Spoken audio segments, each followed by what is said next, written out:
Welcome to my photo story. We're going to explore the theories of education. Here we go. Lawrence Kohlberg penned the theory, the stages of moral reasoning. It's comprised of 3 levels, which we will look at today. The first level being pre-conventional ethics, second level conventional ethics, and third level post-conventional ethics. Punishment and obedience is the first stage of level 1. In this picture, you see a boy with cookies trying to get away with taking it. If he gets away with it, he is okay. It is a moral act that is right. If he gets caught and there's punishment, it is a moral act that is wrong. Market exchange is stage 2 of level 1. It's basically defined by what's right for me. What helps me is okay for me, no matter what the cost. Stage 2, which is interpersonal harmony, goes along the lines of what's ethically right for me, as long as it's okay with my peers, or okay with what everybody else is doing, then it's okay. This is the time when they start to develop the peer pressure zone. Stage 4 deals with law and order. Rules are rules, and there is no breaking them. Stage 5, or social contract, have to do with changing rules to meet a need. Rules changed based on circumstances. Stage 6, or universal principles, are rarely looked at, for the rules of life are defined by one's own needs. My schooling was affected by this theory, mainly the peer pressure one. I never asked questions because I was afraid of what people might think.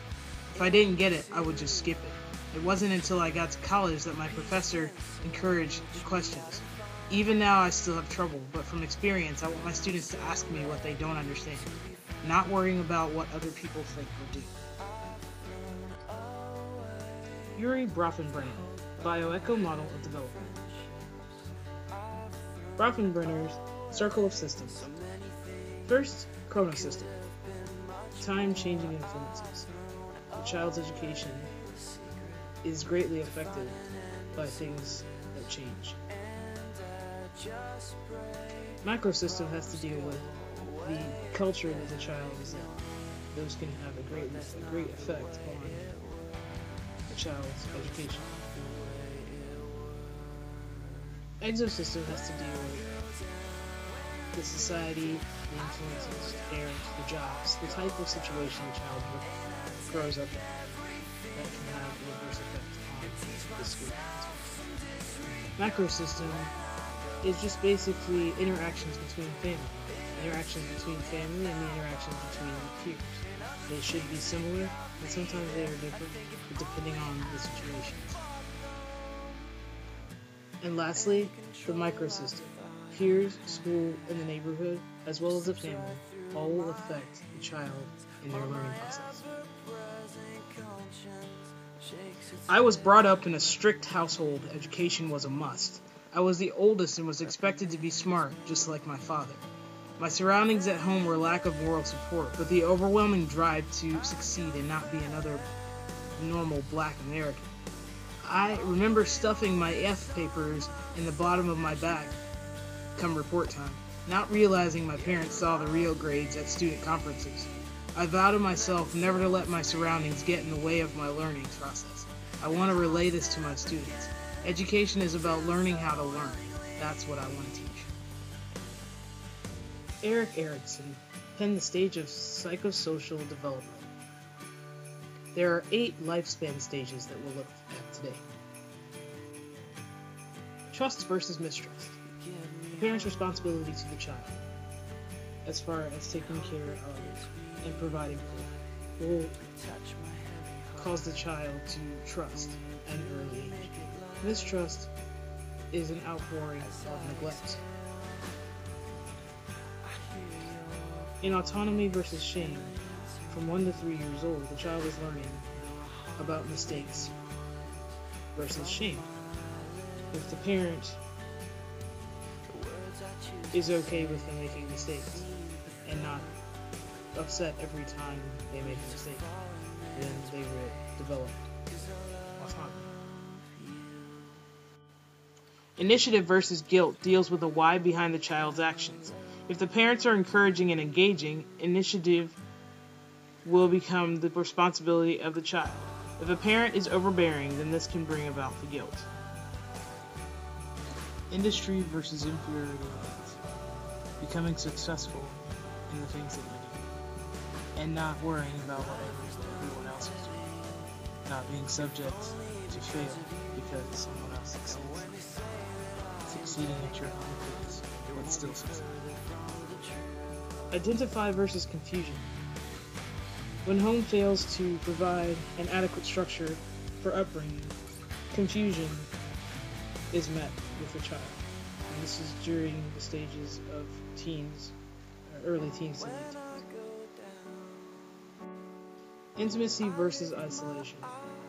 The child during this particular stage is learning to develop socially, making friends, having relationships. If they are not able to do that, they feel emotionally isolated, generally because of self-esteem or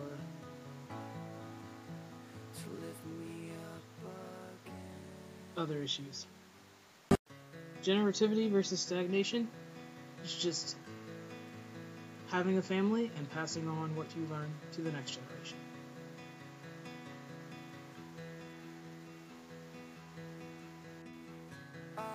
Integrity versus despair is taking a look at yourself and determining where to go from there. Looking back and making sure our lives meant something. The opposite being a person who gives up, not having contributed to himself, the community, or the world. I'm not really sure of any examples in this area. I do know that as work progressively got harder, I stopped trying. Even today, I don't really like to speak in class because I feel inferior to everyone that gets it, and I don't. I want to use each of these stages to figure out where the child is so I can better help them truly become educated. Jean Piaget, Stage Theory of Intellectual Development. With Piaget's external morality, rules are rules. They cannot be broken. They're not circumstantial.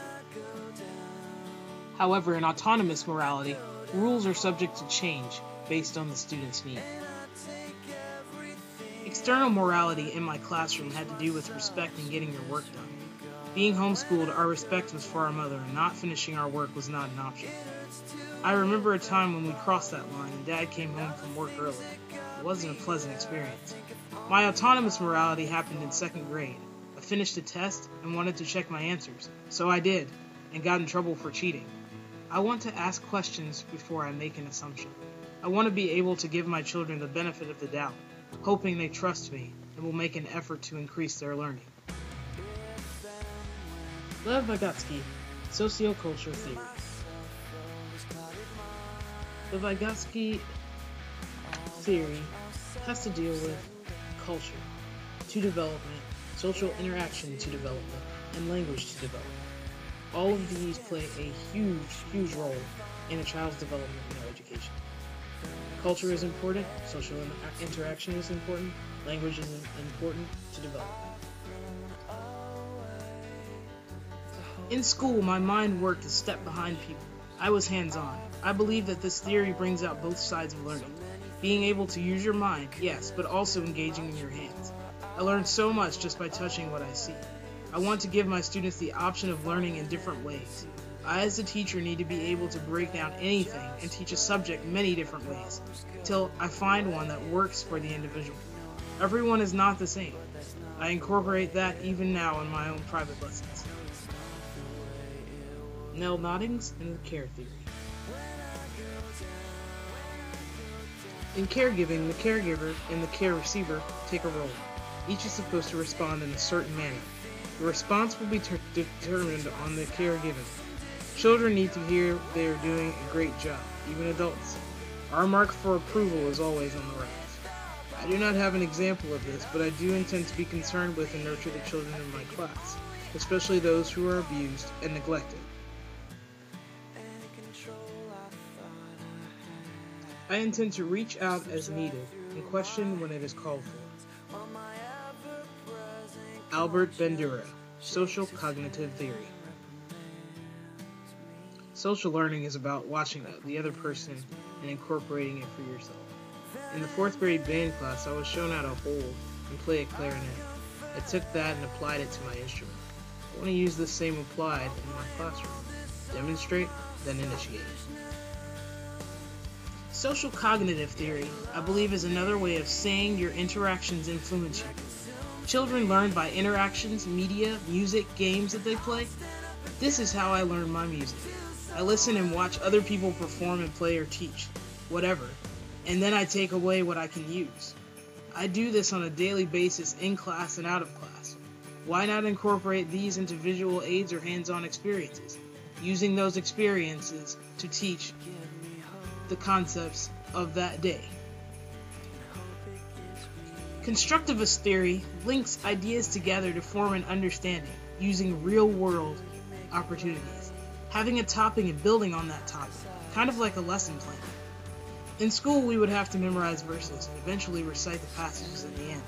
Going over the verses one by one out loud was effective, but applying them was even more effective.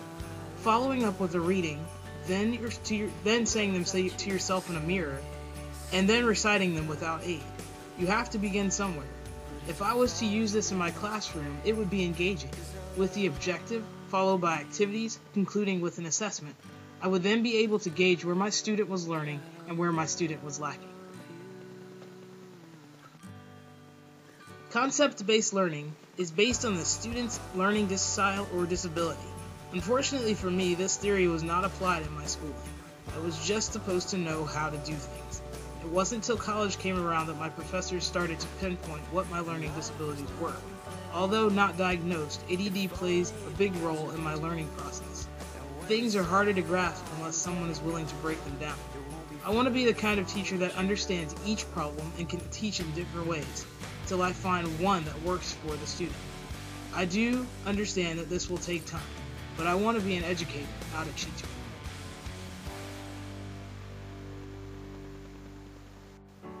Resilience is an act of willpower and motivation, the ability to complete or just merely do things even if the situation is full of obstacles.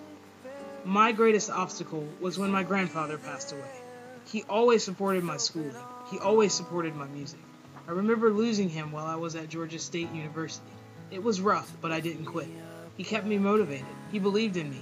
When I educate, if I am that one person who can motivate or encourage the child to do anything, I want to be that person. Everyone should have a chance to succeed. Everyone. To think critically is to use one's mind. All through high school, my father required nothing less than thinking critically. This was not an option. Using everything around you to come up with a possible solution. Critical thinking involves reasoning, evaluating, decision-making, and problem-solving. The ability to look at a situation from all angles proves for a very specific outcome. I want my students to use all of their brain power. I want them to be able to decipher truth and reality, to be effective in their own education. I want them to be able to educate others. I want them to be able to remember what they've learned. This is my highest standard.